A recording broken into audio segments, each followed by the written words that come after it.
Un relato desde los archivos del Adeptus Administratum, narrado para las futuras generaciones por la voz del emperador.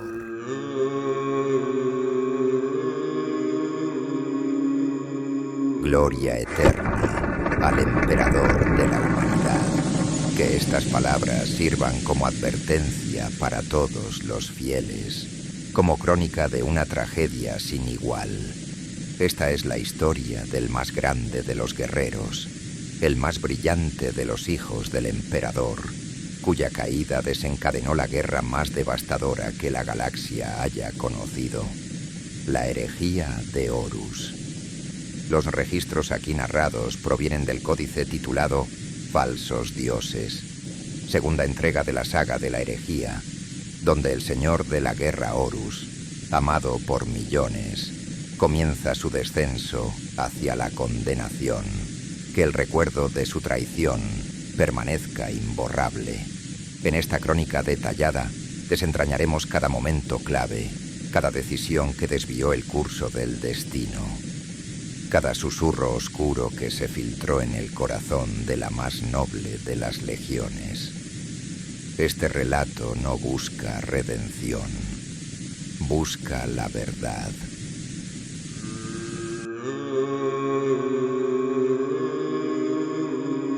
Los cielos sobre Davin eran rojos como la sangre seca, y bajo ellos marchaban los hijos de Horus. En su momento, este mundo fue un teatro de victoria gloriosa durante la Gran Cruzada. Hoy, sin embargo, lo recibiría como escenario de traición.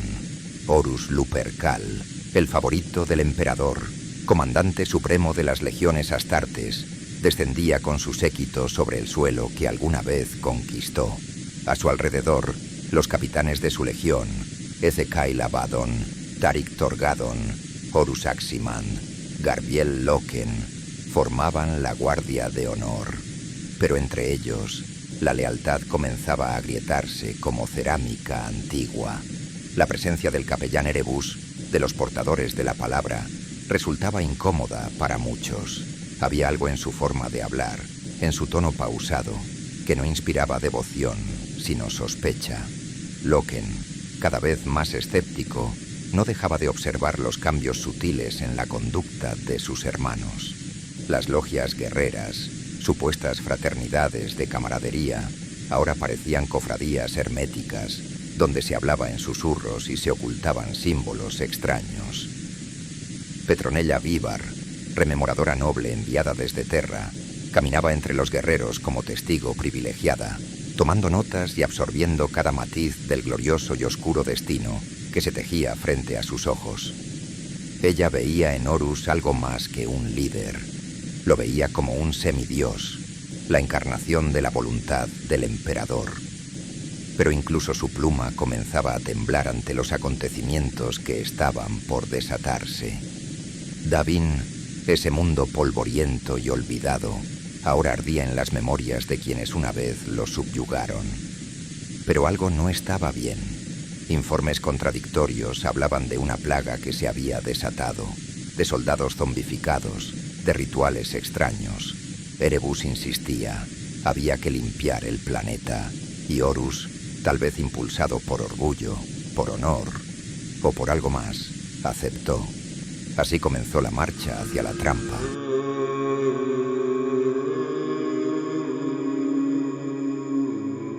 El anillo davinita era un conjunto de ruinas olvidadas, esparcidas en el centro de un pantano pútrido. Lo que antes fue un bastión rebelde, ahora parecía un túmulo funerario para gigantes. Allí descendió Horus con una fuerza de combate compuesta por sus guerreros más fieles. La batalla fue feroz. De la tierra emergieron los no muertos, soldados imperiales caídos tiempo atrás, animados por fuerzas oscuras. Luchaban sin razón ni estrategia, solo con hambre de sangre. Los hijos de Horus respondieron con fuego, con acero y con la determinación que los caracterizaba. Pero entonces, una criatura diferente apareció, un antiguo oficial imperial, ahora un campeón del caos, deforme, cubierto de pestilencia. Fue ese ser quien hirió a Horus. Una hoja oscura, cubierta de runas y veneno psíquico, atravesó la armadura del Señor de la Guerra. El golpe no fue mortal, al menos no en lo físico, pero la esencia misma de Horus fue tocada por la disformidad. Cayó, y con él cayó el espíritu de su legión. Loken y Abaddon lucharon con rabia para recuperar el cuerpo de su comandante. El enemigo fue repelido, pero el daño estaba hecho. Los apotecarios no pudieron hacer nada. Horus yacía inconsciente, pálido, al borde de la muerte. Fue entonces cuando Erebus hizo su jugada. Con calma venenosa, propuso un ritual antiguo, algo aprendido de los nativos davinitas, una ceremonia de sanación del alma. Dijo. Malogurst, desesperado por salvar a su amo y amigo, aceptó. Contra el consejo de Loken, contra toda lógica médica, llevaron el cuerpo del primarca a un templo subterráneo. Allí se realizó el rito, y el alma de Horus fue arrastrada al corazón mismo de la disformidad.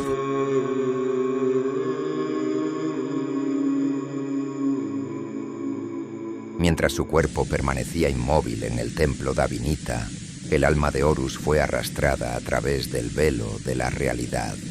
En la disformidad, la irrealidad se convierte en verdad, y la verdad en ilusión.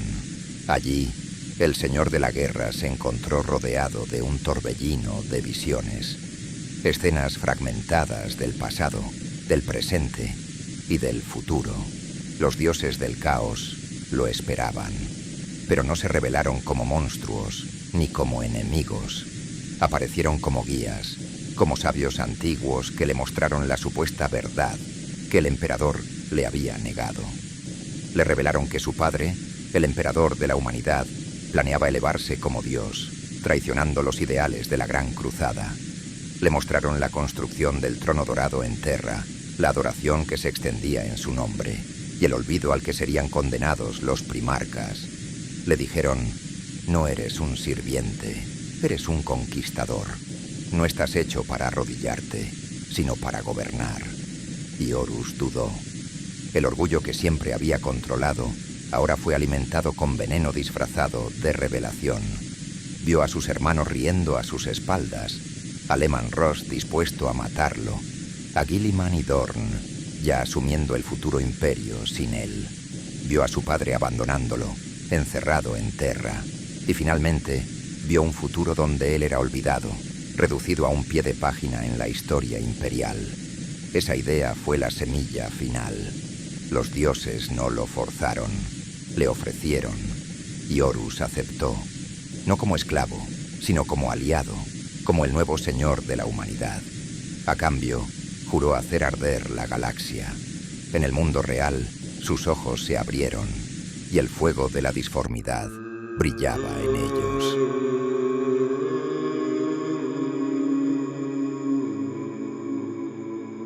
Cuando Horus emergió del templo, sus seguidores cayeron de rodillas.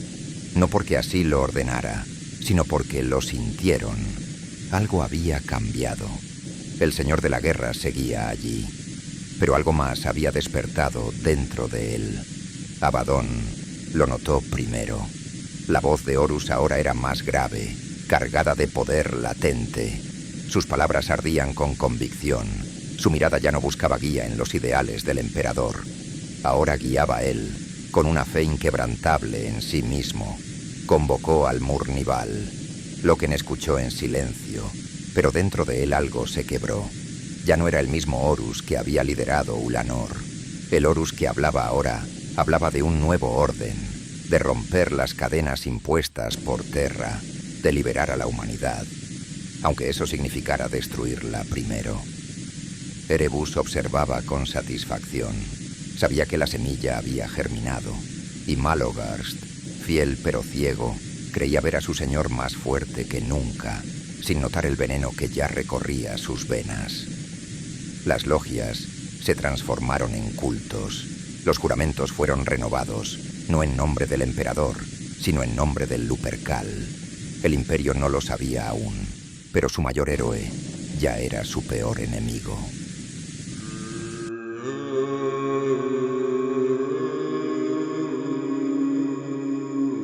El Murnival, el consejo de Horus formado por sus capitanes más cercanos, empezó a resquebrajarse. Abaddon, el primer capitán, abrazó el nuevo camino con fervor. Para él, la traición no era tal, era justicia. Horus Aximand, pequeño Horus, le siguió, confundido, pero leal. Tarik Torgadon, con su humor ácido, comenzó a sospechar. Pero fue Garbiel Loken quien realmente se alejó, aunque en silencio. Loken no podía comprender qué estaba ocurriendo, pero sentía que el honor se escurría entre sus dedos. Las decisiones de Horus ya no eran estratégicas, sino simbólicas. Empezaba a ejecutar a quienes dudaban, a castigar a quienes simplemente hacían preguntas. Y los rememoradores comenzaron a desaparecer. Algunos eran reubicados, otros no volvieron a ser vistos. Petronella Vivar escribía ahora con miedo. Carcasí, el poeta, hablaba abiertamente contra lo que veía, y eso lo condenó.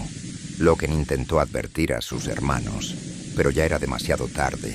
Estaba solo.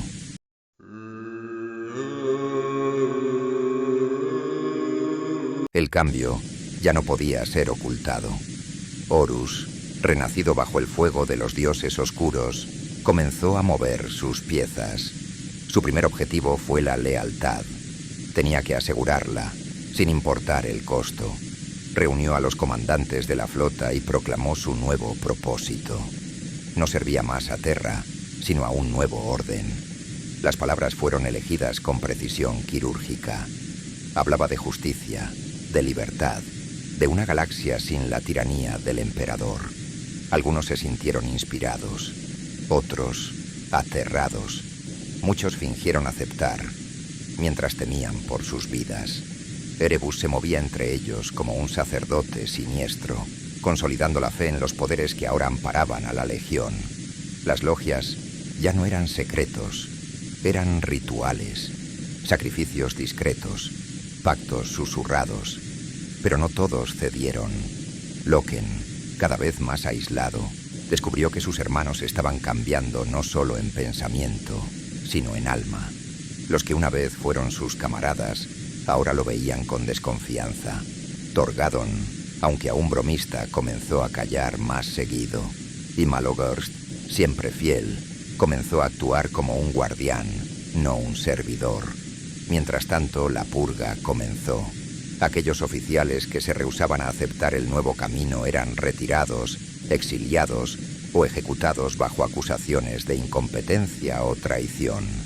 El primer sacrificio fue Ignaz Carcasí, el poeta. Su pluma había escrito la verdad, y eso selló su destino. Su desaparición fue silenciosa, pero su última obra, escondida entre sus cosas, hablaba de un imperio en ruinas, de un héroe que se convirtió en monstruo. Y todo esto ocurría mientras la galaxia aún no sospechaba nada.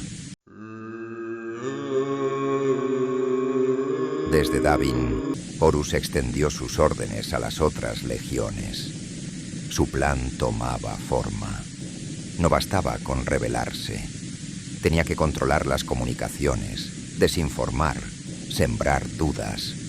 A través de Erebus y otros agentes ocultos, contactó a los portadores de la palabra, a los hijos del emperador, a Mortarion y a Angrón. Muchos ya habían sido tentados, otros lo serían pronto. Una red de conspiración comenzaba a envolver el imperio desde dentro. Los mundos leales eran alejados de la flota del Señor de la Guerra bajo pretextos logísticos. Las órdenes del emperador eran reinterpretadas o directamente ignoradas. La cadena de mando comenzaba a romperse y los primeros enfrentamientos internos, aunque ocultos, ya ocurrían en los márgenes de la Gran Cruzada. En Terra, Malcador el Sigilita y el propio emperador sentían una perturbación, pero no conocían aún su magnitud. El Señor de la Guerra todavía era amado, respetado, considerado el brazo derecho de la humanidad. Y así, con máscaras aún puestas, con sonrisas aún en los labios, los traidores comenzaron su danza mortal.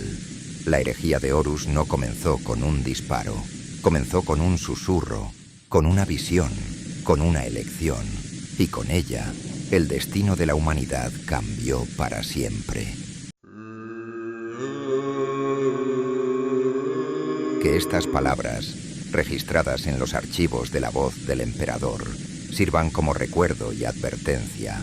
Horus, el más brillante, se convirtió en el más oscuro, y todo por una mentira disfrazada de revelación, por una verdad torcida con orgullo. Falsos dioses no es solo un título, es una acusación contra aquellos que se creyeron superiores a la voluntad del emperador, contra aquellos que, en su arrogancia, eligieron destruir lo que otros dieron la vida por construir. Que nunca olvidemos los nombres de los leales, que nunca perdonemos a los traidores. Aquí termina esta crónica, pero la guerra apenas comienza. Por el emperador.